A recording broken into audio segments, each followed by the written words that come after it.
Hi, everybody. My name is AJ Bernard. I'm the pastor at Frankfort United Methodist Church, and I just want to make a quick video to talk about the concept of free will. I know that I'm not going to answer all the questions, all the problems about the idea of free will in a single video, but I do want to share this. If we go with the determinism concept, if we say that we are predetermined to behave in a certain way, then we remove all concept of responsibility. And if we remove all concept of responsibility, then the idea of justice makes no sense at all. What do I mean by this? If I am not free to do X or Y, and I choose to do, or rather, I do X because I am determined to do X, it is logically inconsistent to hold me responsible for doing X, since I had no choice to do otherwise. If I can do X or Y, then I can be held responsible for choosing either X or Y. Let me give you a real-world example. Suppose a man commits a terrible crime. He robs a bank, okay? And in the process of robbing the bank, he injures or wounds the bank teller. And we have the robbery on video, and we have the DNA evidence, and we have the eyewitness evidence, and the judge finds him guilty. Should we hold the man responsible for robbing the bank?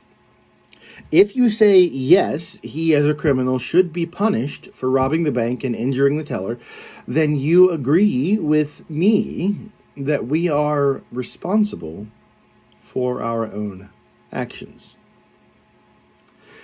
If you have a gun, right, that is used in the commission of a murder, you don't hold the gun responsible for the murder. You don't say that the gun needs to go to prison for the murder.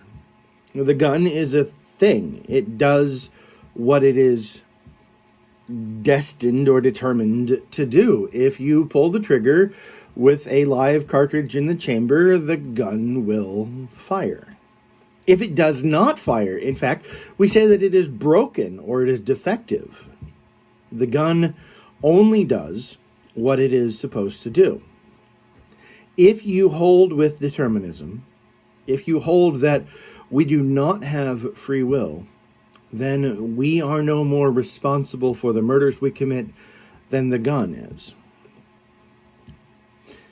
The fact that God knows what you're going to do only shows God's omniscience.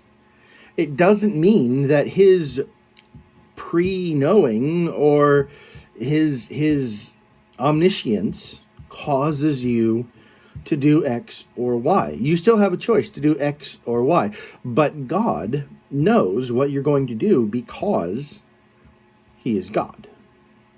It's like when a couple who have been together for a very long time begins to finish one another's sentences. That's because they know one another very, very well. God is God. He knows you far better than you know yourself. So God's foreknowledge is not determinative. God knows what you're going to do, but does not cause you to do that. If you want to see this in the Bible, look at 1 Samuel chapter 23. Read the first 14 verses where God speaks to David about doing something, and then David makes a decision to do other than what God told him would happen. Libertarian free will is absolutely a real thing. It is the reason that God is right to judge us for our sins and failures. It is the reason that we are responsible for what we do. It is the heart of the motivation behind rewards and punishments. We are free to do as we choose. And if we were not, God would be an unrighteous judge for punishing us for our sin.